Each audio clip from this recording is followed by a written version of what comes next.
मेरा नाम डॉक्टर हिमांशु रॉय है। मैं सृजन फर्टिलिटी क्लिनिक पटना में कार्यरत हूँ।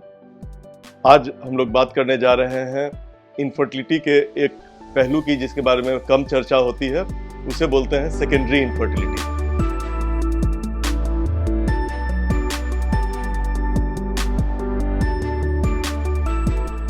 क्या होता है सेकेंडरी इनफर्टिलिटी, क्यों होता है और हम लोग इसका इलाज कैसे करते हैं, इसके बारे में चर्चा करते हैं। दोस्तों, सेकेंडरी इनफर्टिलिटी उस स्थिति को कहते हैं जब एक बार बच्चा हो गया हो और उसके बाद अगर फिर बच्चा नहीं हो पा रहा हो, तो इसे हम लोग सेकेंडरी इनफर्टिलिटी कहते हैं। लोगों को बहुत आश्चर्य होता है जब हम लोग के पास आते हैं और बताते हैं कि नहीं, मेरे पास हमको तो 5 साल पहले या 10 साल पहले या इवन 1 साल पहले भी बच्चा हुआ था, लेकिन अब ट्राई कर रहे हैं तो नहीं हो रहा है। तो वो मान के चलते हैं कि उनमें सब कुछ ठीक है और ये कैसे हो सकता है कि जिसे एक बार बच्चा हो गया हो तो उसे नहीं हो। पुरुषों में खासकर ये रहता है कि कभी भी अगर उन्हें बच्चा हुआ हो तो वो उनको लगता है कि ज़िंदगी भर के लिए वो उन्हें फर्टाइल ही रहना चाहिए। वो सीमेन एग्जामिनेशन के लिए भी नहीं तैयार होते हैं जल्दी कि नहीं सब कुछ ठीक है, वो साथ में सेक्स करने में भी कोई दिक्कत नहीं हो रही है तो कुछ प्रॉब्लम शायद नहीं हो। लेकिन ऐसी बात नहीं है। पुरुष हो या स्त्री, जैसे हमारे शरीर के किसी भी अंग में कभी भी कोई प्रॉब्लम हो सकता है, तो वैसे ही रिप्रोडक्टिव ऑर्गन्स या जननांग भी ऐसे अंग हैं जो कि कभी भी, जरूरी नहीं है कि कभी किसी समय वो फंक्शनिंग हो तो वो लाइफ लॉन्ग वो फंक्शनिंग हो, कोई उसे टीका ऐसा पड़ गया हो जिससे कि दोबारा कभी जिंदगी में उसमें कोई बीमारी नहीं हो। तो हम लोग पुरुष में भी अगर देखते हैं बहुत बार, जिसे पहले बच्चा हुआ हो, सब कुछ ठीक था, लेकिन अभी अगर प्रेगनेंसी नहीं हो रहा हो और सीमेन टेस्ट होता है तो बहुत बार देखते हैं कि उन्हें सीमेन की काफ़ी कमी है। और इस तरह के पुरुष का इलाज फिर हम लोग को उसी मेल ट्रीटमेंट का करना पड़ता है, जांच करनी पड़ती है।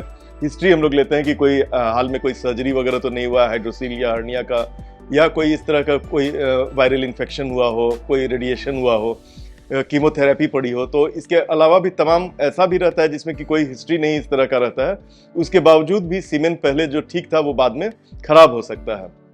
तो पुरुष को इसमें झिझकना नहीं चाहिए। अगर एक बार बच्चा हो भी चुका हो और दोबारा अगर बच्चा नहीं हो रहा हो, जिसे सेकेंडरी इनफर्टिलिटी कहते हैं, तो बिल्कुल एक सिंपल सीमेन टेस्ट से हम लोग ऑलमोस्ट निश्चिंत हो सकते हैं कि पुरुष साइड से कोई प्रॉब्लम नहीं है और स्त्री की बाकी जांच हम लोग करें। जहां तक स्त्री की बात है तो स्त्री में भी पहले जो सबसे कॉमन रीजन होता है सेकेंडरी इनफर्टिलिटी का, वो होता है एजिंग।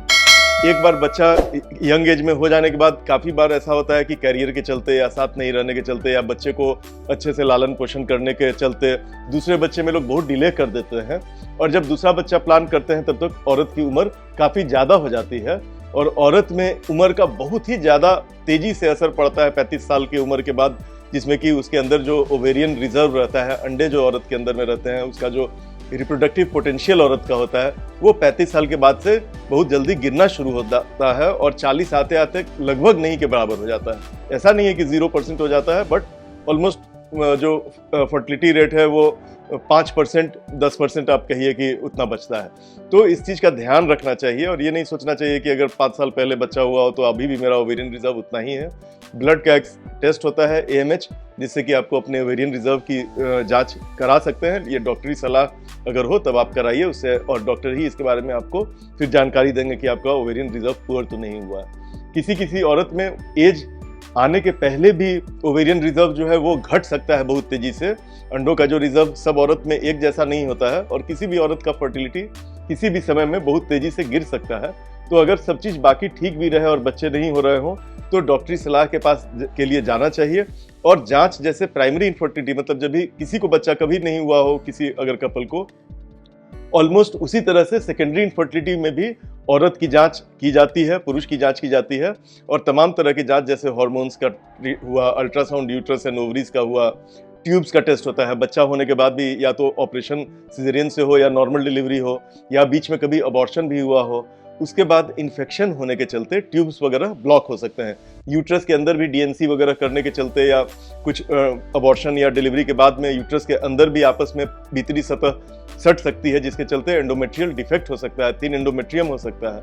तो बॉडी का कोई भी अंग वंचित नहीं रहता है किसी भी बीमारी होने से, जो कि खुद डिलीवरी के टाइम भी या अबॉर्शन के समय भी उसको वो इस तरह का प्रॉब्लम हो सकता है। खासकर अगर डिलीवरी के बाद या अबॉर्शन के बाद अगर किसी तरह का कॉम्प्लिकेशन हुआ हो तब इसकी संभावना और बढ़ जाती है। तो ये सब कॉमन कॉजेज होते हैं।